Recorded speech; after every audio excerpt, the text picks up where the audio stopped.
Bonjour les amis, alors on est de retour dans le Morvan, à Dun-les-Places précisément, où on a reçu une alerte des habitants parce qu'il se passe quelque chose dans un lieu très important. Voilà, donc on est avec Muriel d'Adré Morvan qui va nous expliquer tout ça. Alors voilà, bon, on est sur le site de la fontaine Saint-Marc et plus haut où il y a même la chapelle Saint-Marc. Et la belle promenade qui était à faire dans le temps en pleine forêt, qui fait cette petite boucle-là, en passant par la fontaine, la chapelle, où il y a aussi le bassin gallo-romain et tout ça, était vraiment une promenade de rêve.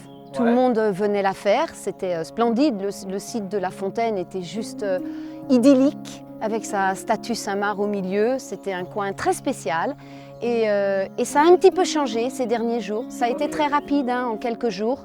Ouais, non mais on voit ce qu'il y a derrière, on va aller voir là. Ouais, je vais te montrer ça. C'est juste dingue. Franchement, c'est méconnaissable. Ah oui, Voilà. là c'est tout ravagé quoi. Tu vois, tu sors juste d'une superbe forêt et tu tombes là-dessus. Et c'est vraiment... enfin voilà quoi, c'est un site de randonnée, c'est un site touristique aussi pour la commune. Voilà, Ah oui, notre d'accord. Saint-Marc. Il y a une source en dessous. Oui, il y a une source, tu vois, tu peux même ouvrir la grille. On voit Tu as qu'il y a des tritons. Il y a des petits tritons. Ouais.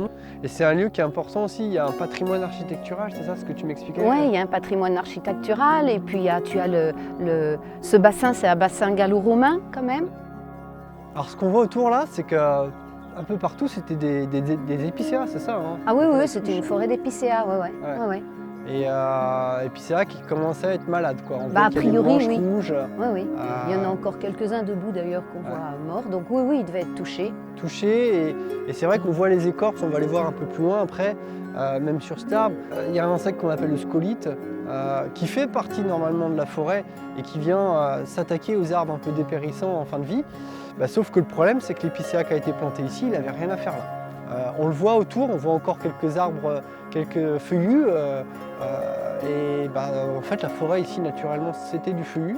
Et dans les années 80, 70-80, parce qu'on voit hein, l'arbre là il a une quarantaine d'années, on a rasé la forêt pour mettre de l'épicéa parce qu'à l'époque on se disait que ça produisait.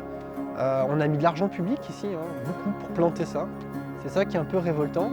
Et en fait aujourd'hui bah, tout est mort et on le savait d'une certaine façon parce que l'épicéa est un arbre de montagne.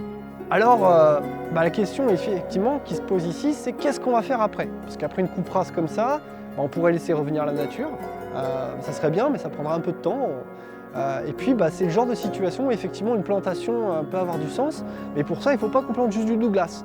Et vu que c'est une forêt privée, bah, le risque c'est qu'en fait le propriétaire décide de replanter juste du Douglas. Et nous on n'est pas d'accord avec ça. Nous allons donc le contacter et lui demander ce qu'il compte planter sur cette parcelle.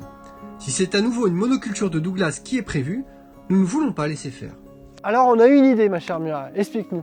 Voilà, alors on a pensé avec Adré et plusieurs personnes de venir ici avec nos arbres, replanter Les du pelles. chêne, du diversifié, des essences différentes, les pelles, les pioches, on y va et on plante tout autour de la fontaine.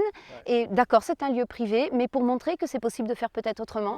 Bien sûr, et puis pour créer le rapport de force, parce qu'encore une fois, c'est un lieu privé, on est bien d'accord, sauf que derrière, il y a de l'argent public massivement qui est déversé, notamment à travers le plan de relance, coucou monsieur de Normandie, hein, et cet argent public, il n'est pas conditionné. Et pour nous, c'est vraiment important que dans des lieux comme ici, non seulement on laisse revenir la nature, ce qui sera plus beau en termes paysagers, en termes patrimonial, mais ça sera aussi sans doute plus intelligent en termes d'adaptation au changement climatique.